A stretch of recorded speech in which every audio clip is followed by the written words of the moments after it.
So the topic tonight, Buddhist concept on dana. There are many things for us to learn actually. The word dana means just giving. Not only food, whatever we give, it is dana. But today we use this word, or we confined this word only for offering of food. Dana means offering of food, but not the literary meaning. The Buddha, when he wanted to cultivate, developed all the great qualities, virtues, precepts, morals, principles, he started with dana. Among the 10 paramitas, 10 perfections that he had to practice to gain enlightenment for life after life, the first item is dana. Start. Laid the foundation for gaining enlightenment by practicing dana. He practiced this in 3 ways, called dana paramita, dana upaparamita, dana paramartha paramita. Dana paramita, offering material things, food, clothing, shelter, money, land, houses, anything, whatever we like, any material things, that is dana. Then the next one is higher than that. Dana upaparamita. That means contributing or donating something from our physical body. That is not so easy. Some people are reluctant. Some people have superstitious belief. Therefore, they are not willing to come forward to donate something from their body. Today we can donate blood, eyes, heart, kidneys, and now I think they have developed lungs also. But people say, if they allow people to take out one of the organs from their body, in the next birth, that will be missing. They will be born without that particular organ. It's very difficult to enlighten some people who maintain this belief. Now take for instance Albert Einstein, who died 44 years ago, one of the highly intellectual scientists. Everybody respects him. He has advised people to take out his brain after his death and study. Because he knew there must be some sort of extraordinary formation in his brain. So they did that, still studying. Recently they have discovered 2 extraordinary formation in his brain that they have never seen in some other's brain. So in that case, now Albert Einstein's rebirth has taken place without brain. So we never think very reasonable way, without wasting. After our death, not while we are living, we can pledge to donate our eyes, take out our kidneys, and take out any organ, whatever they like, to restore and support those who are suffering, those who are going to die. So the Buddha, as Bodhisattva, practiced this dana by donating his eyes, blood, flesh. But I cannot understand, thousands of years ago, how they have practiced this eye operations, transplantation, and flesh, of course, there's no problem. Blood also not so easy, because that time they have never studied the blood group. So one person cannot take blood from another person, is not the same group. Even then they had some sort of technique. So that is called dana upavari. Donated anything, whatever he wanted, for the well-being of others. Then the third one is the highest one. Dana paramartha paramita. When this word paramartha is a Sanskrit word, meaning is in the higher sense, paramartha. When this word was introduced to China, they have written in Chinese character, Polomato. Because Chinese character they cannot write this word, Sanskrit word, paramartha, in higher sense. That is, come forward to sacrifice the life, to protect, to save, for the well-being of others. Now that is not so easy. It does not mean that we must purposely die to do some service to others. When others are in trouble, we come forward even at the risk of our death. Now that is called sacrificing our life. He has done this on many occasions during his previous birth, for the sake of gaining enlightenment to serve others. This is the nature of practicing dana. Again, the Buddha has introduced 3 ways for us to practice this dana. Āmisa dana, abhaya dana, dharma dana.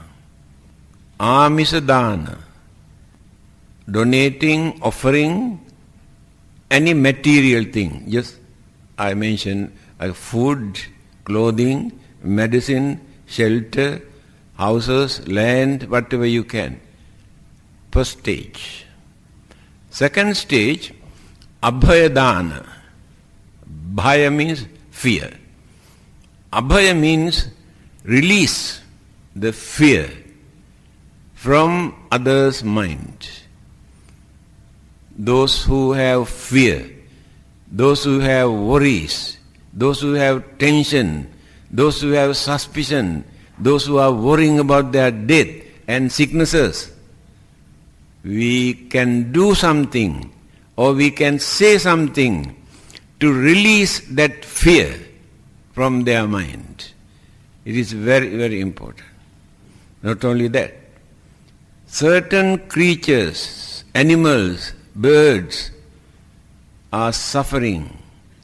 They were caught by unscrupulous people and keep in the market for sale. Having seen this situation, we go and buy them and release, allow them to have free, like independent life without suffering. Then what happened? More and more people started to buy birds on Vesak Day to release. Earlier, they go and catch more and more birds. Then I announce, inform many temples and societies, stop buying birds from the market on Vesak Day, because purposely people go and catch these birds. So they reduce catching bird because nobody wants to buy. This is the nature of our human mind. So if we can release the fear of death, fear of suffering, that is the highest dana, higher than the material thing that we offer. Reduce others' fear from their mind. Abhaya dana. Next one is dharma dana. Dharma means truth, the fact or reality. Many people are ignorant. Many people have superstitious belief, imaginations, misunderstanding. If we can do something to educate them, to enlighten them, for them to understand what is right and what is wrong, that is dhammadana. We can do this by talking, by preaching, by writing, publishing books. Then people, millions of people, get the chance to open their mind and to understand, to withdraw certain misconceptions that they have been keeping in their mind. I had this experience.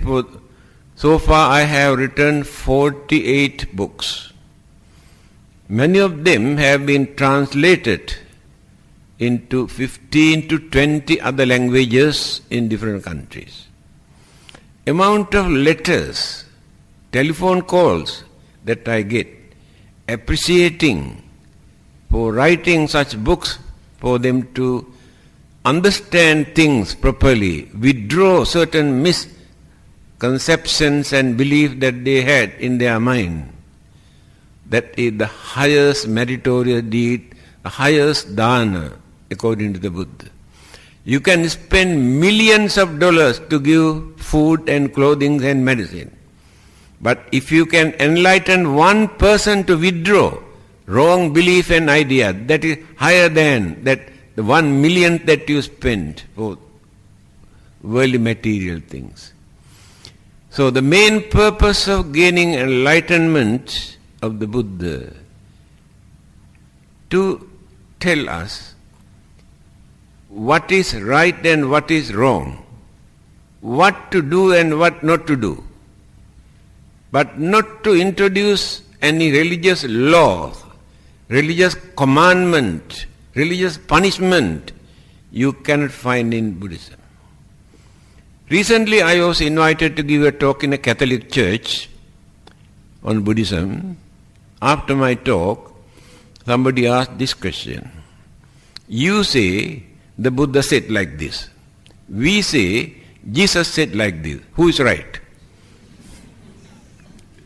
Then I told, you can forget your Jesus. I can forget the Buddha. Use our common sense unbiasedly. Then we can understand who is right and who is wrong. Example. The Buddha says, we should not steal. Jesus said, thou shalt not steal. Do you think without Buddha, without Jesus, we can understand that stealing is wrong? Why do you want to depend on Buddha or Jesus to understand that it is wrong? That is what the Buddha wanted to tell us. Don't depend on a person to understand whether it is right or wrong. You have a mind to think. So the Buddha's technique was to influence people, to teach people how to think and how to understand what is right and what is wrong, without accepting as a law given by the God or anybody else. We have that mind, but we surrender our intelligence. We do not think. We just maintain some sort of belief. The Buddha never advised anybody to believe anything at once. Study, practice, experience. No belief. Because we gain confidence when we realize what it is. All the others follow certain laws and commandments given by their authorities because of fear of punishment, if not the temptation they have created in their mind to go and enjoy their life. The Buddha did not do this. He did not create fear in others' mind. He did not create a temptation. He has shown the path for us to understand things properly by using our human intelligence. I think all of you know why we are called Manushya. It's a Sanskrit, Pali, so many other languages also, they use this word Manushya, humans. Mana means mind. Ussannata, raise. One who can raise, develop, cultivate his or her mind up to the maximum level, that person is called Manushya. When we compare humans with all the other living beings in this universe, whole universe, you cannot find a single living being in any part of the universe that we can compare with the human intelligence. Why? By birth, they gain some sort of inborn or intrinsic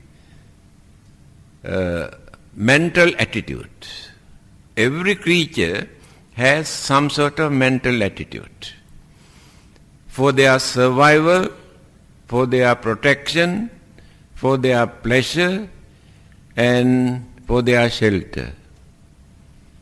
They cannot extend their mind further than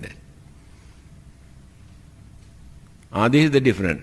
Human beings can develop their mind to accommodate the whole universe in our mind. Now, the Buddha has developed, cultivated his mind to gain enlightenment, to enlighten the whole world. Scientists use the same human mind to discover atom and nuclear weapons to destroy the whole world. Same human mind. That's why Albert Einstein, just now I mentioned, says, science without religion is blind. Religion without science is lame or crippled. 100% correct. What he has said. Now scientists have discovered so many things, but no religion to guide them. That's why he said they are blind. They are misused and abused for destructive purpose. So they are blind. Therefore religion must be there to guide them. Otherwise they can destroy the whole world very easily. Do you know how far they have developed the human mind to destroy this world? If President of America push one button, within half an hour, the whole world turn into ashes. See how far they have developed. Because nuclear weapons are ready. When they get the signal from their blast, they say, if all these nuclear weapons blast at once, not only this world, the sun and the moons will be affected. Human mind discovered all these things.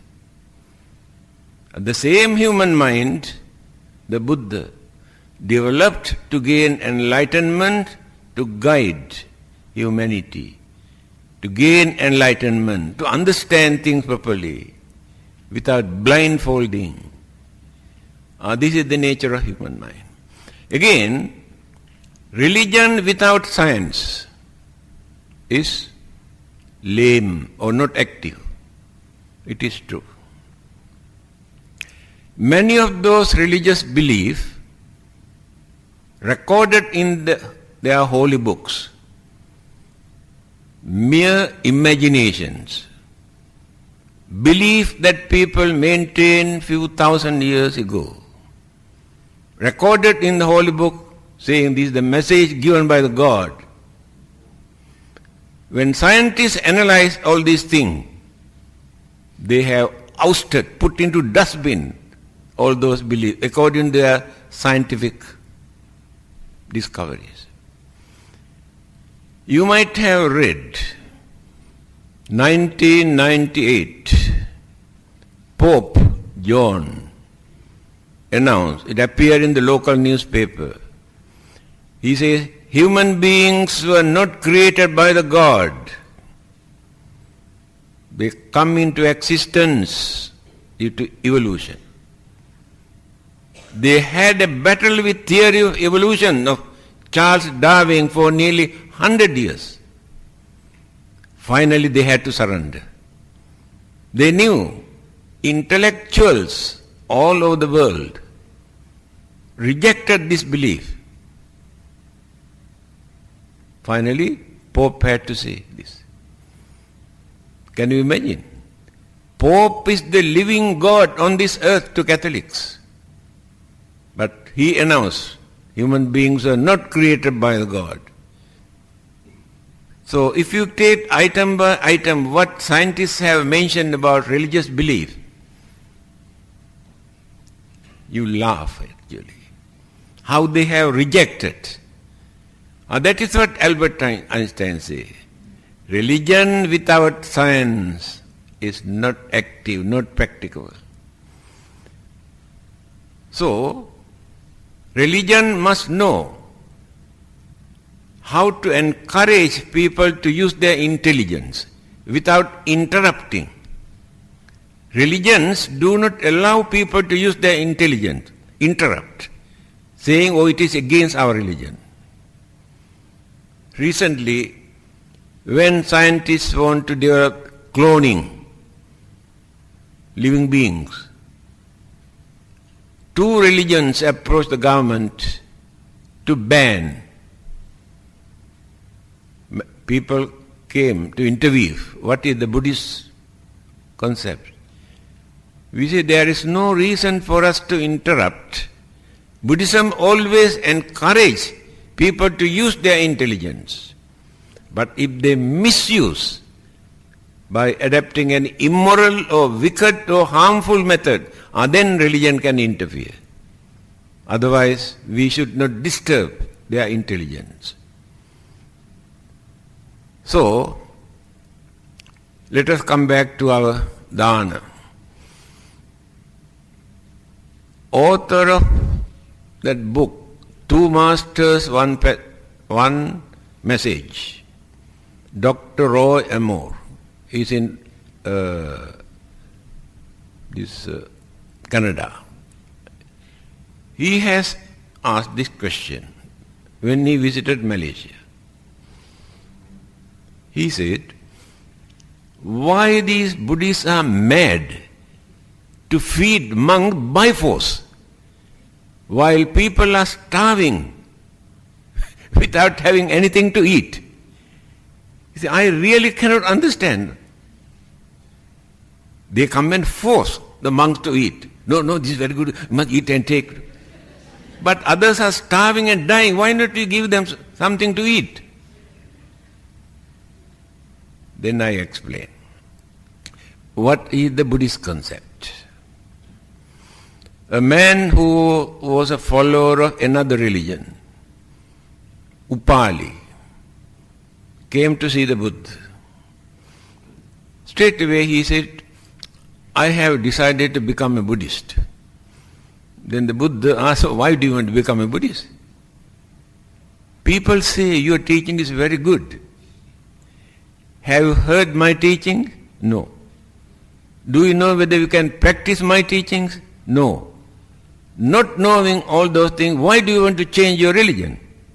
That is the Buddhist attitude. Then he said, that is not the way to change the religion. You must study, find out whether you can agree, whether you can practice, whether there is truth or reality in this teaching. Then you can change your religion. Then he said, I think this advice is more than enough for me to understand the nature of your teaching. Not necessary to listen many more. Because if I have approached other religious teachers, at once they embrace me and announce, such a big man come and embrace our religion. Instead, you advise me to wait and study and consider. I agree with your teaching. Now I am a Buddhist. Then he asked two questions. I have been supporting the priest of my former religion. Now I am a Buddhist. As a Buddhist, can I support them? The Buddha said, you can support any living being, worms, flies, ants, also meritorious deeds. There is no harm at all. You can support. This is the Buddhist attitude. Now when you approach the followers of other religion, asking some donation for something, it is against our religion, we cannot contribute anything to another religion. See the difference. Buddhist attitude and others' attitude. So, then he explained, when you offer some food to animals, definitely you get some merits. After that, you offer some food to human being, then you gain more merits. Human life is more valuable than animal life. Therefore you gain more merit. Again, if you can offer your food to a person who observes at least 5 precepts, then you gain more merits because that person uphold certain principles, good qualities, certain virtues. Again you offer this food to a person who observed 8 precepts, 10 precepts, or as a monk or nun who observe more precepts, then you gain more merit. Again you offer this food to a person who has attained the first stage of sainthood, sotapanna, gain more merit. Then anagami, sotapanna, sakadagami, anagami, arahanta, 4 stages, higher and higher and higher. So the degrees of your merit also increase. Then you offer food to a Buddha, enlightened religious teacher. You gain more merit. Again you offer this food to the Buddha and Arahantas, his disciples. You gain more merit than offering only to the Buddha. If you offer to the monks and the Buddha together, you gain more merit. This is the concept. This is the way how Buddha has explained how we gain merit according to the virtues, the qualities and principles and holiness and sacredness of the receiver. Therefore, people believe that when they offer food to the monk, they gain more merit. Why? The monk's way of life, or monks or nuns, they are trying their level best to be good by reducing their jealousy, their anger, their greed, their selfishness, cruelty, cunningness, wickedness. They try their best to reduce and reduce and reduce all the evil forces. Try to cultivate sympathy, kindness, compassion, honesty, patience, tolerance, good qualities. So, by thinking, the monks and nuns maintain some good qualities, principles. They believe that they can gain more merit or blessing by offering dana to the monks or nuns. On the other hand, the monks and nuns are ready whole day and night to do some service to others. They are not working for their own benefit. At any time, they are ready to go and bless, to conduct religious services, to advise people, and they are available at any time to do some service to others. But ordinary people have their own obligations, duties, commitment, responsibilities. They have no time to attend to others.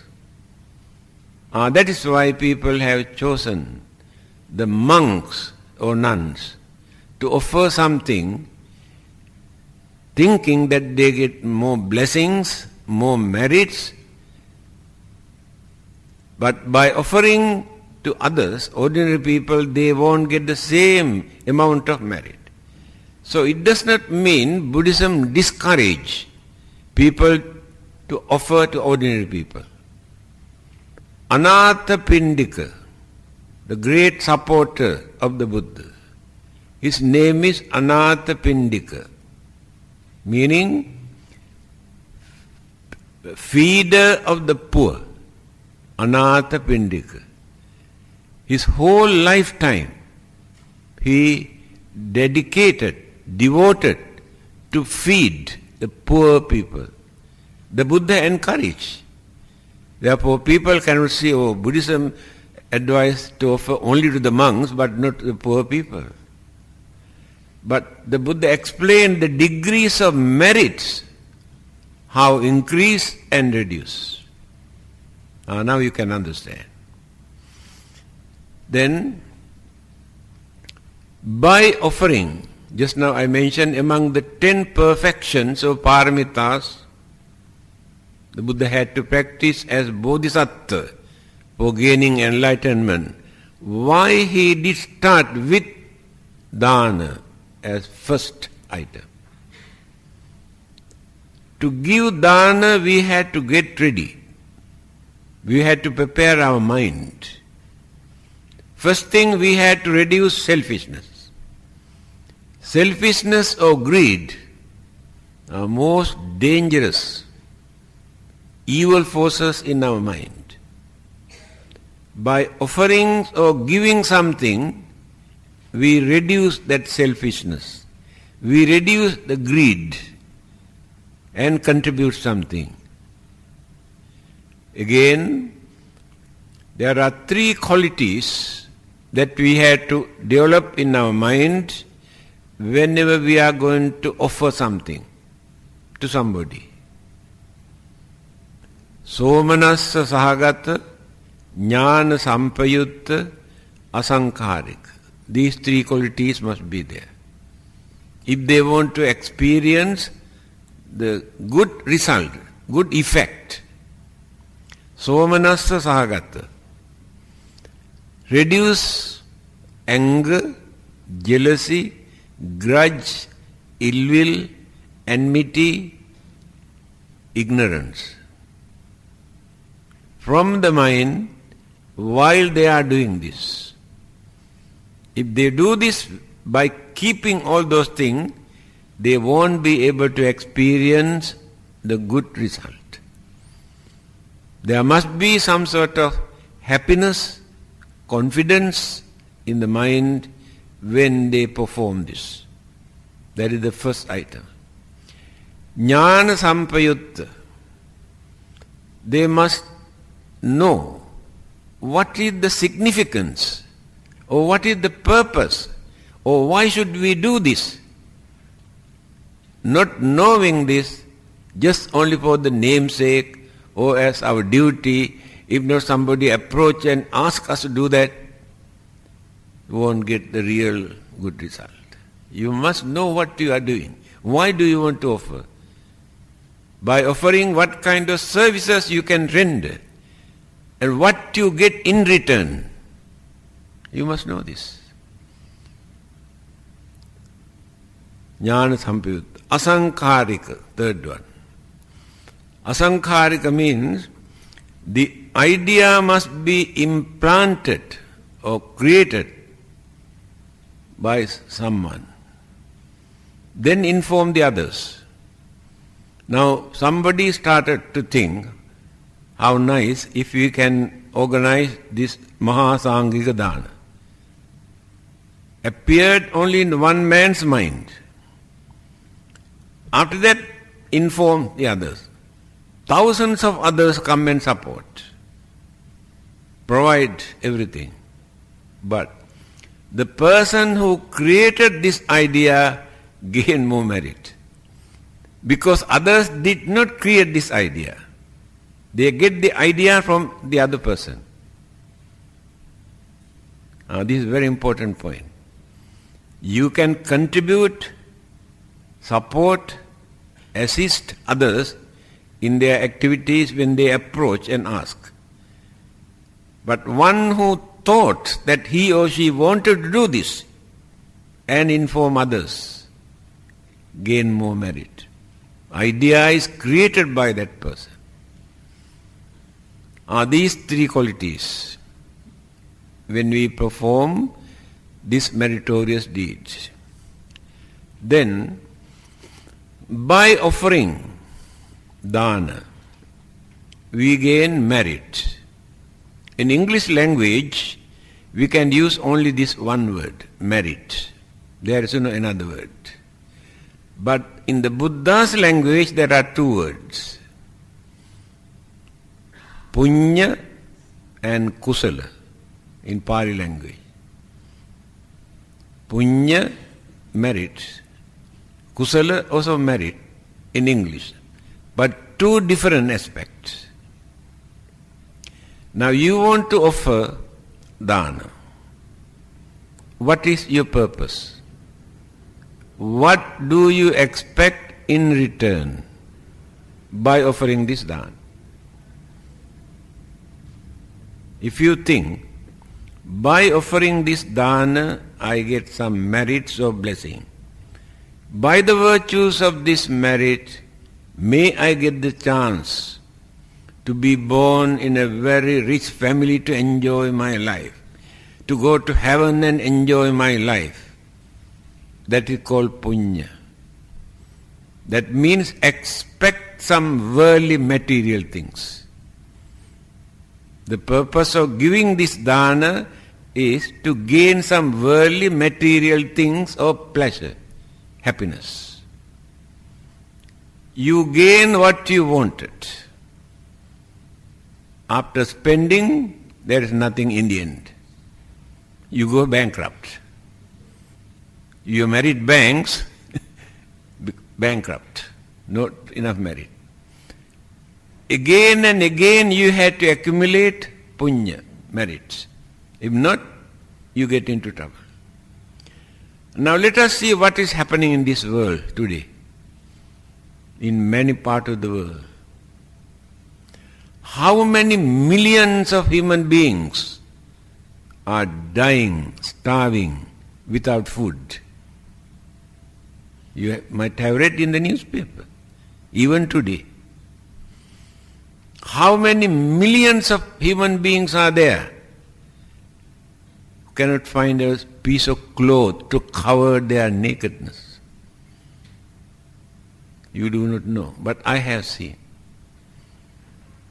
How many millions are there for generations who never had any shelter, no house? Their birth and death both take place under the pavement, the roadside, or under the trees. During the winter, summer, rainy season, they have to spend their life. Even cats and dogs also, they know how to maintain that. Then, why these millions of human beings are suffering? Who is responsible for that? If there is a God to create these human beings, can you understand for what purpose the God created these human beings to suffer for nothing? It is not, is it not his duty, after creating these human beings, to provide the food and clothing and shelters and their requisite? If not, for what purpose that he created? For them to suffer.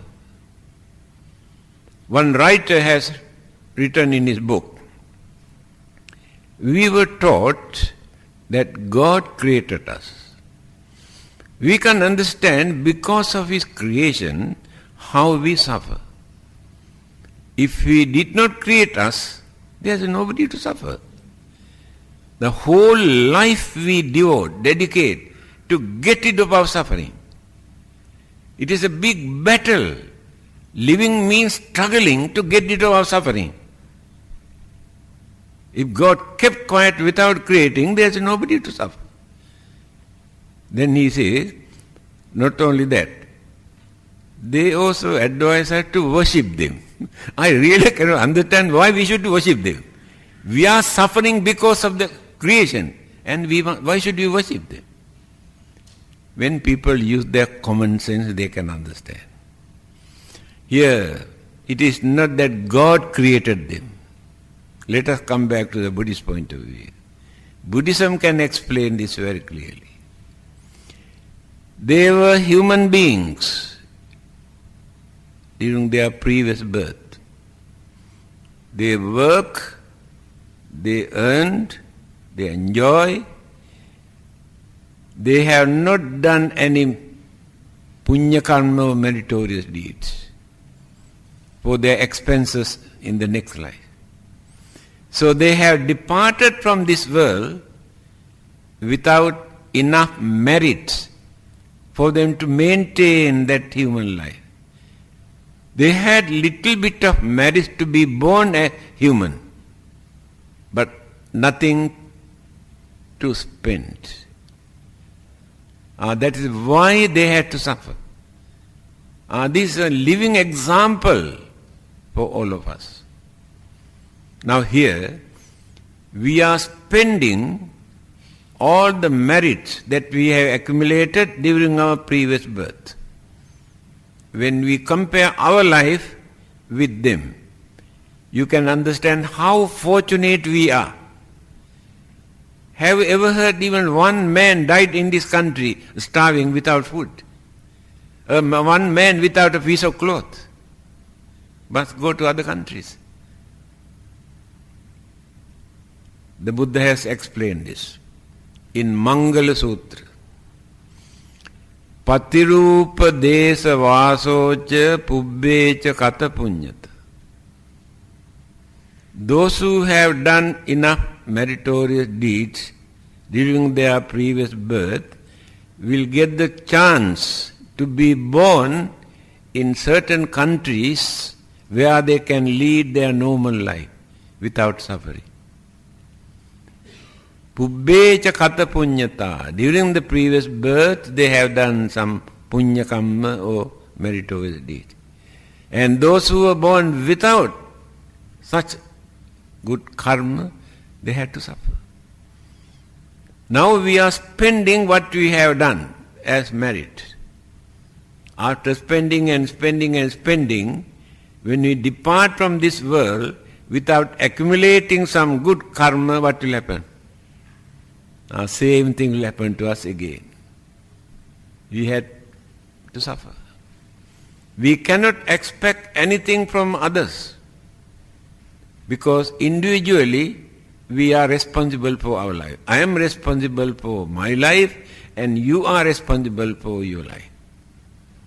Therefore, it is my duty and your duty, while experiencing the good meritorious deeds what we have accumulated during previous birth, to prepare for the next existence. So while we are living here, we had to prepare for that. In simple language, it is mentioned, we are the result of what we were. We will be the result of what we are. Very easy to understand. We are the result of what we were. If our lives are fortunate, prosperous, peaceful, we experience a good what we have done during the previous birth. If our lives are miserable, unfortunate, suffer physically and mentally, result all the bad deeds what we have done. We will be the result of what we are. Our next existence take place according to our way of life here.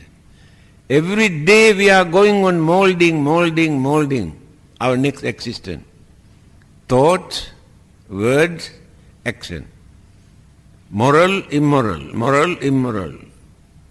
Create good karma, bad karma, good karma, bad karma. Molding our next existence. Even without depending on Buddha or God or religion, when we use some common sense, we can understand. We have that mind to think. So, by realizing this, without wasting this valuable human life, I told you, we cannot find another mind among devas or brahmas that we can compare with the human mind. They cannot develop their mind. They spent what they got from their birth. After that they cannot develop their mind. But human beings are not like this. Every day they can develop and cultivate their mind. That is why we are called manushya. Manasa ussannata, can raise and develop the mind. And devas and brahmas who experience worldly pleasure up to maximum level, how did they get that? During the previous birth, when they were human beings, they have done more than enough good karma. So they had the chance to be born in heaven or Devaloka to experience worldly pleasure. But there they do not accumulate any good karma. Just experience, enjoy. They have no particular religion. Only human beings have religion. Animals, a spirit, ghosts, devils, devas, brahmas, all the other living beings have no religion. Only human being. Because of the human intelligence, they could manage to introduce a religion. Religion is not given by the God, because God has no religion. Only human being. A God cannot become a Buddha. Only human beings can become a Buddha. So, only human beings have religion to understand how to adjust, how to mold, how to prepare this life as well as the next life. Other living beings have no knowledge whatsoever to understand what will happen to them after their death. That is why we say they are unfortunate. Let us take animals and some others, unfortunate living beings. They cannot create good karma, but they can create bad karma.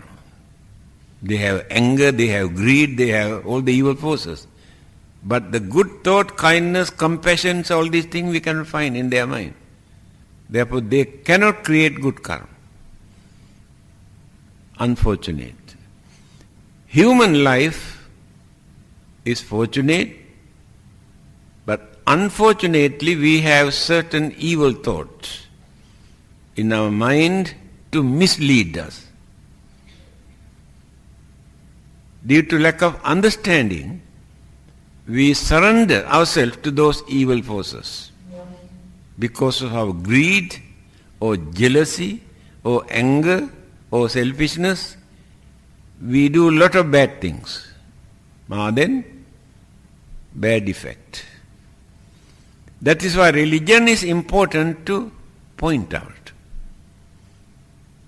What are the things that you have to do? What are the things that you should not do? not as a law or commandment, you can understand. The Buddha says, Tumhehi kiccang atappang akkhataro tathagata. Tathagata, or the Buddhas, can tell you what to do and what not to do. The Buddha cannot do for you. Don't expect for Buddha to do everything for you. Others say God can do everything for you. The Buddha says it is impossible. Another person. You have to do that. When you want to sleep, you have to sleep. Another person cannot sleep on your behalf. When you are sick, you have to take medicine. Another person cannot take medicine. When you are hungry, you have to take food. Another person cannot do anything. Religious is like that. Our responsibility for our life, we have to undertake. Don't depend on Buddha, don't depend on God, don't depend on anybody else. You have to take the responsibility. Why? People believe that all the sins or bad karmas committed by us, if you believe in God, He come and wash away all the sins and send us to heaven. Last moment.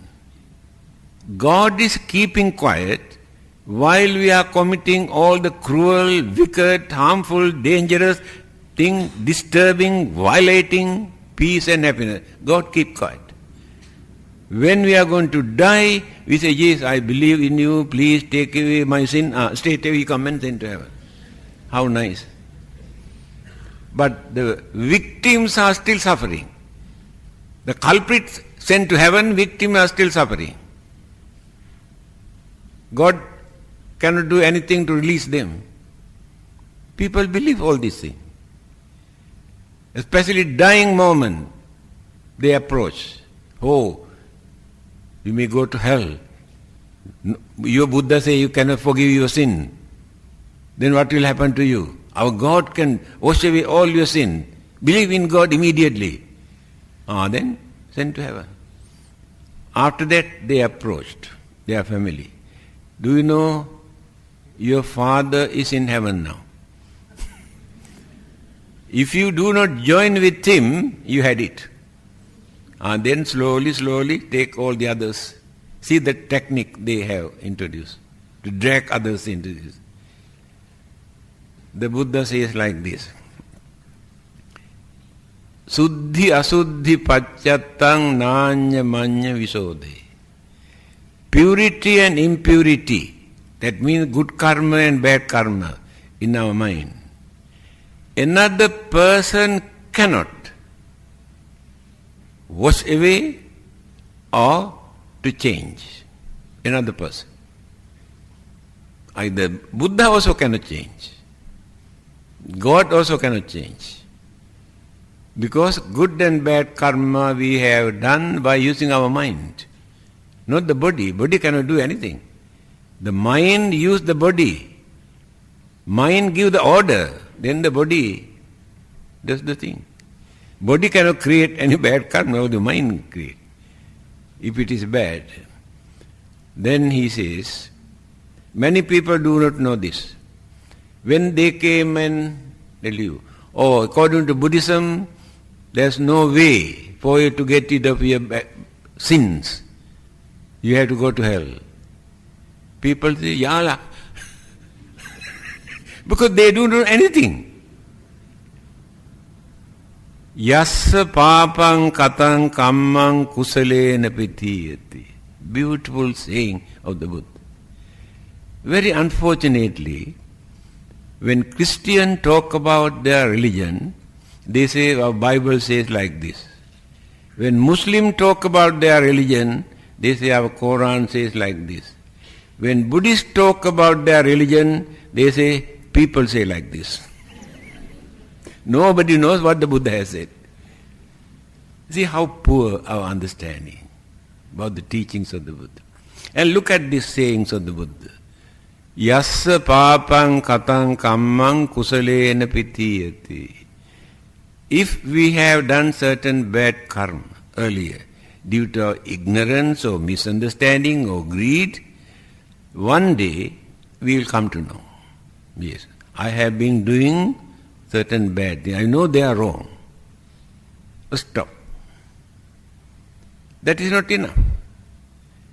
From that day onward, kusalena pitiyati.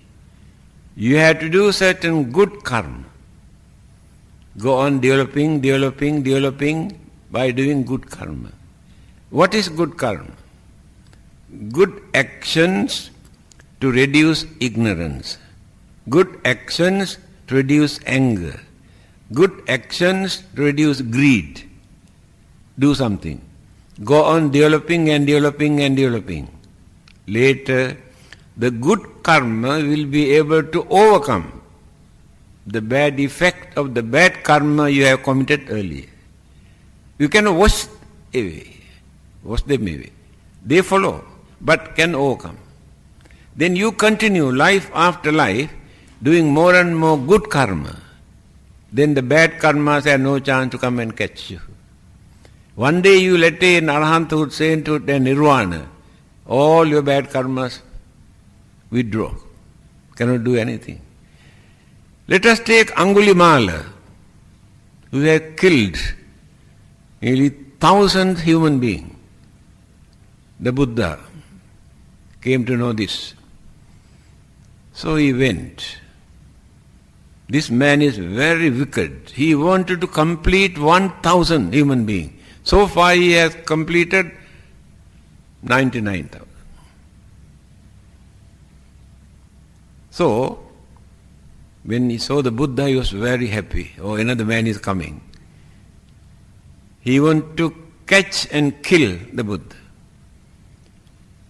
Buddha has some sort of technique for different people according to their mentality.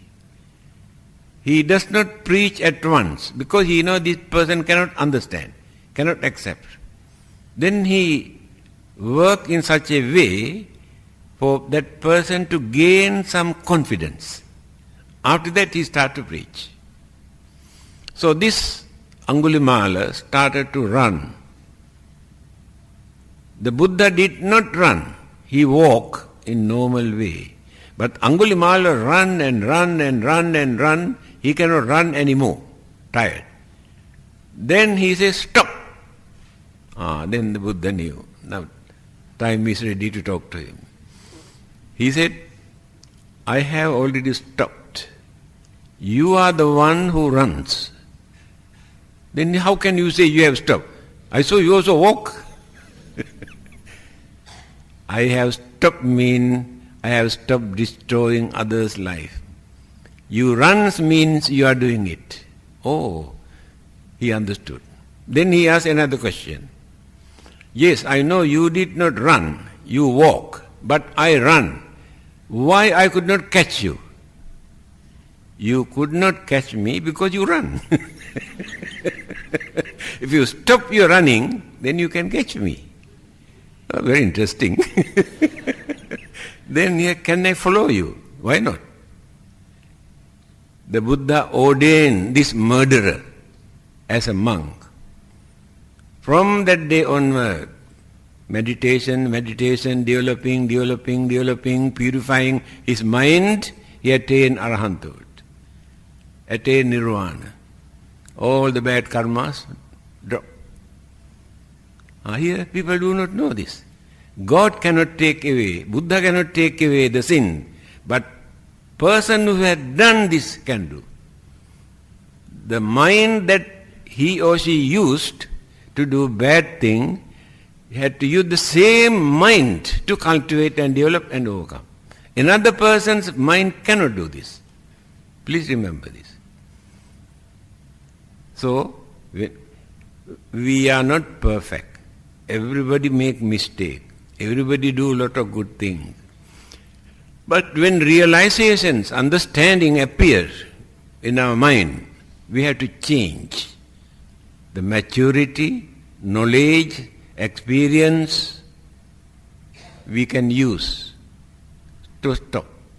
Then from that stage onward, develop and develop and develop. Finally we get the chance to find out our salvation without becoming victims to all the bad things. So the time, I think, I was given permission only to speak 1 hour. I have taken extra few minutes. I think these few words, just now I mentioned, you can think. Then many things you can realize. Certain weaknesses that you have, you can reduce. Certain good thing that you have to cultivate, you can do. Then life becomes meaningful. Then you gain confidence. Now you have no confidence in your life. You do not know what will happen to you. But if you cultivate your life in this way, then you gain confidence.